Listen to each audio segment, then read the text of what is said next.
E aí, pessoal, tudo certo? Hoje o papo é sobre um verdadeiro gigante do nosso mercado de fundos imobiliários, o MXRF11, o famoso Maxi Renda. Com certeza esse nome já apareceu por aí, né? Especialmente para quem está começando a investir. Mas a pergunta que fica é: será que essa fama toda se justifica? É isso que a gente vai descobrir agora.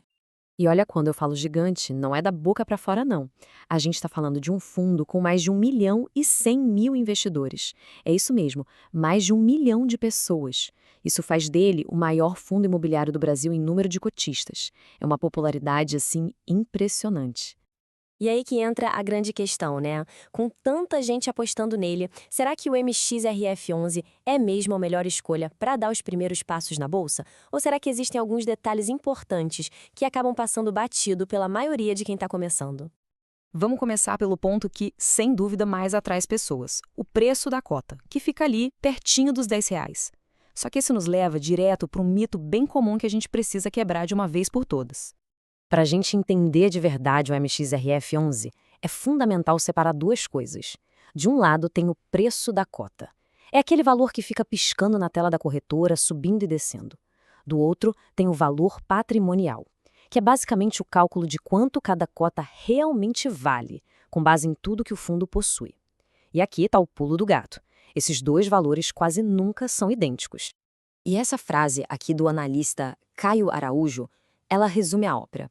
Um preço que parece baixo ou um desconto numa oferta não quer dizer de cara que você está fazendo um bom negócio. O que importa de verdade é entender se aquilo ali vai gerar valor para você no futuro. Então, a grande lição é essa: um fundo com uma cota de R$ 10 custa pouco para comprar, é acessível. Mas isso não significa que ele esteja barato em relação ao que ele vale de verdade. Entender essa diferença é um passo de gigante para qualquer investidor. Beleza. Se não dá para olhar só para o preço, então vamos para o que realmente importa. O que tem dentro desse fundo? Vamos dar uma olhada em como a carteira dele é montada e de onde vem o dinheiro que ele paga para os cotistas. Primeiro de tudo, é preciso sacar que o MXRF11 é o que a gente chama de fundo de papel. O que isso significa? Bom, ele não é dono de shoppings, prédios ou galpões. Em vez disso, ele investe em dívidas do setor imobiliário. São os famosos CRIs, os Certificados de Recebíveis Imobiliários. Basicamente, é como se ele emprestasse dinheiro para o mercado imobiliário e recebesse juros por isso. E esse gráfico aqui mostra direitinho como o dinheiro do fundo está dividido. A maior parte, uns 80%, está nesses CRIs que a gente acabou de falar. Mas o fundo também dá uma diversificada, investindo um pouquinho em cotas de outros fundos imobiliários, em umas operações chamadas permutas financeiras e, claro, sempre deixa um dinheirinho em caixa para qualquer eventualidade. E quais são os pontos fortes dessa carteira? Bom, primeiro, a estrutura de crédito é considerada conservadora, ou seja, os empréstimos têm boas garantias por trás. Outro ponto ótimo: a maioria dos títulos é corrigida pela inflação, pelo IPCA, o que protege o poder de compra do investidor. Além disso, a gestão parece ser bem ativa na hora de cobrar quem deve e ainda busca distribuir o risco em vários setores do mercado. Agora, vamos para a parte que, vamos combinar, enche os olhos de quem busca uma graninha extra todo mês: os dividendos. E nisso, o MXRF11 é bem famoso pelos seus pagamentos mensais. Para ter uma ideia, um dos pagamentos mais recentes foi de 10 centavos por cota. Pode não parecer muita coisa assim, de primeira, mas para quem vai juntando mais e mais cotas, isso vira uma fonte de renda que pinga na conta todo santo mês. E quando a gente olha a foto do último ano, o número é de respeito.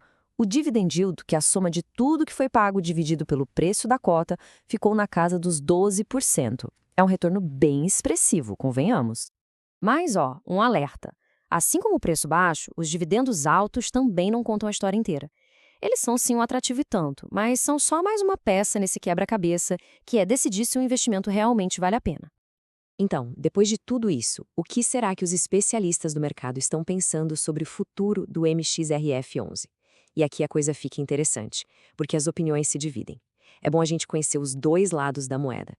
Pois é, o mercado não tem um consenso. De um lado, tem uma visão mais pé no chão que diz que o fundo já está sendo negociado por um preço justo, o que poderia limitar os ganhos daqui para frente. Do outro lado, tem uma galera mais otimista, que olha para a carteira forte do fundo e para o potencial de valorização se a taxa Selic cair, o que geralmente ajuda os fundos imobiliários. E agora, a pergunta final é para quem está nos acompanhando. Depois da gente desvendar o mito do preço baixo, analisar o que tem dentro do fundo, os dividendos e as diferentes visões do mercado, a decisão final é sempre pessoal. Será que o MXRF11 se encaixa na sua estratégia de investimento? Bom, pessoal, espero que essa análise completa tenha ajudado a clarear as ideias sobre o MXRF11. Se você curte esse tipo de conteúdo que ajuda a entender melhor onde colocar seu dinheiro, fica o convite para dar uma olhada no nosso grupo de ofertas. O link está aqui na descrição, beleza? Um abraço e até a próxima!